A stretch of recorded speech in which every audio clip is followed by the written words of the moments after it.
If you guys are looking for some cheap coins on FC25, make sure you check out MMOEXP.com. Their link is down in the description. They're fast, cheap and reliable, and if you use my code Rema, you can get yourself a lovely 5% discount. So, what's up guys, it's Ash here and welcome back to a brand new video. Now, if you've been around on the channel for long enough, you'll know I've always liked the 4-2-3-1 formation, primarily the narrow version, but I've always been a lover of 4-2-3-1 since I started playing this game. The reason I like it so much is because it always has that balance, you know, in the attack you've got quite a lot of players, and then when you need to defend you've also got quite a lot of players as well. It's also got decent width and it's also able to play narrow at the same time, so it's just a really nice formation to use in game. And these tactics that I've been using, I'm going to be honest, I'm pretty sure I found them somewhere. I don't know if I've tweaked them at all. I'm pretty sure I watched an Inception video and found these, but I have to share them with you because they're absolutely ridiculous. They're the most fun I've had in the entirety of this year, and that's saying something because this game is not that fun. So these tactics are very good, and I'm going to share them with you now so you guys can enjoy them as well. This is more like a promotion video of this tactic because honestly it is a lot of fun if you have the correct players. So guys, let's get right into the video. So for the tactics guys, on the preset ensure you have it on custom. This is so you can make all the changes that you need in order for the tactic to function correctly.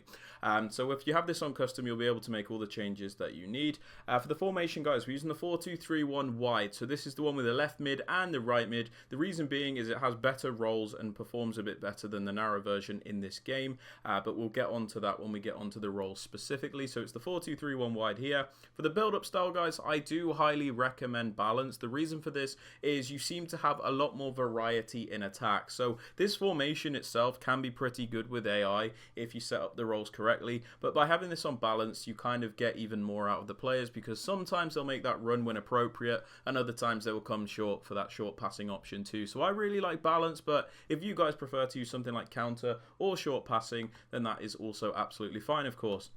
Now for the defensive approach guys, I've said in the past couple of videos I have been using a high defensive approach. Now the reason for this is it's kind of like in between the aggressive approach and the balanced approach. So the balanced approach sometimes feels a bit too passive, your line's a little bit too deep, there's too much space to attack for the opposition, and aggressive can just be a little bit too chaotic where your players are always like charging at the ball and it leaves a lot of gaps. But high, you kind of get the best of both worlds where you have that high defensive line, you're able to win the ball back, but you don't always have that crazy constant pressure on. So I think this is the best, but if you guys want to change that again, then that is absolutely fine. It's down to what you need more than what I say right here.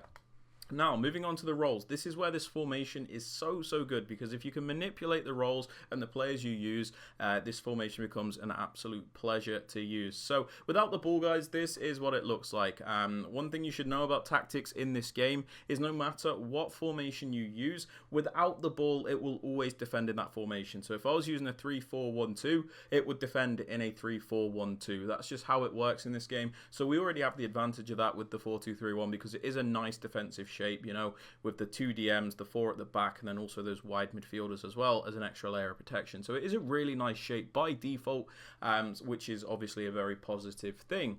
Now with the ball, it looks a bit more like this. So we're going to talk through it, and I'm going to give you guys some very important advice as to how to get this formation clicking correctly at the same time. So this is what it looks like with the ball. Let's go through these roles here. So on this striker, I highly recommend advanced forward. Now the reason I like it so much in this formation is because you need the player to do a bit of everything. Sometimes you need them to be the one that's making that run, and other times you need them to help assist in the build-up. You don't want them just being completely disconnected from the rest of the team and have them as like a poacher. Well, I don't think anyway, because it's just really hard to get the ball to them sometimes. I think advanced forward is the most balanced, and the thing I was going to say guys about this formation is if you want it to work really well, if you want that insane movement, if you want to be able to do them insane plays, you need to get the players with the plus or plus variation of the role in each position because it does make a massive difference. If you can't get the players with the roles, then you're going to struggle with the movement because the AI just turns really brain dead. So advanced forward is the one I would go for here. If you can get a strike with that, then absolutely perfect. For this central cam here, guys, Playmaker is by far the best for me. They just seem to do a lot more, especially when you've got a player like Nakata here with that Playmaker plus plus. If you can get somebody with a Playmaker plus or plus plus, then trust me, it will be a lot better for you. But this player is like the main creator through the middle, and they often find themselves on the ball playing those killer passes and things like that. It's a very important, I think, specifically to have this player with the role plus or plus plus, because I think it makes a massive, massive difference.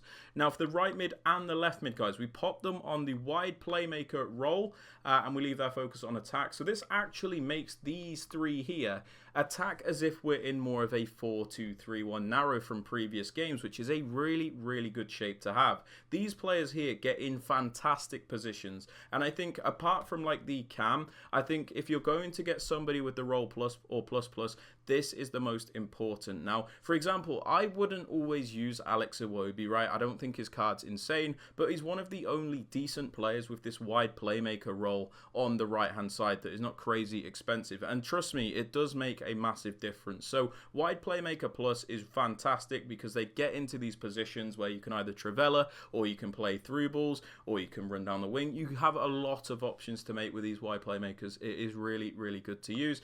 And likewise for the left one as well, wide Playmaker plus. You can see here the two players I've used for it are that Sterling and the Iwobi. So both SBC cards that will fit this formation really, really nicely. I have tried and tested them in multiple games now. They do really well. Even if you don't think they're the craziest of cards, they perform to what you need, which is very important.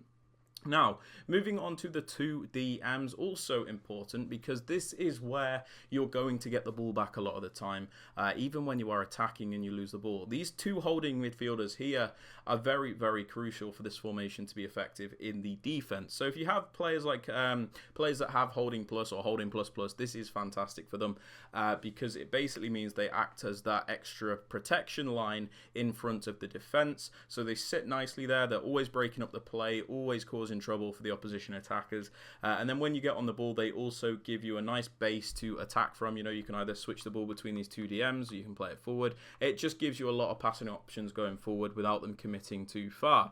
Another thing about these two holding DMs, guys, is what I said was if you lose the ball when you're in the opponent's half, if you have players with like the plus or plus plus version, I've noticed they're a lot better at quickly intercepting the ball back so you can regain possession. It might just be a me thing, but I've honestly found it to be very effective. So holding on these two DMs is really, really good. Now for both of the fullbacks, guys, we pop them on wing back. Again, this is another one where I think it's very important to have like the plus or plus plus to ensure that they track correctly. But the reason we do this is because we've got the players in like a more narrow area. You can see they're not really hugging the sidelines or anything like that. So by having these fullbacks on the wing back variation, they make really, really good attacking runs when you're on the ball to give you that wider option. So what you'll often find with this formation is, for example, Iwobi here. Even though he's on a wide Playmaker, he'll sometimes be in that more narrow area, that central position, and this player will just completely run unmarked down the side, like down the byline, and you can just, you know, you can just through ball it to them. So it works out really nicely. It gives you that extra width, and I cannot recommend it enough. If you have a player that has like attacking wingback plus plus, you might want to use that, but I don't really think it's necessary. It might be a bit overkill, but the plus is important at the very least because it ensures that when you lose the ball, they will track back correctly. I think it's a little bit too slow if you don't have that role on the player. But yeah, for the two centre-backs, I suggest defender. Again, I think it's the best. I think they do the most. I think they're the most effective, and I think they're the most reliable. So defender on the two centre-backs. And then the goalkeeper, you can either do sweeper-keeper or you can do goalkeeper. Courtois is sweeper-keeper plus, but I'm still undecided as to whether or not I like that. But again, that one does not really matter. But yeah, guys, they are my tactics and instructions for the 4-2-3-1. If you guys have enjoyed or found it useful, please be sure to drop this video a thumbs up. It does help me out massively. Sub to the channel if you are new, and don't forget to turn on those notifications. And yeah, with all that aside, guys, hope you have a great rest of your day, and I'll catch you all in the next video. Peace out, guys. Take care.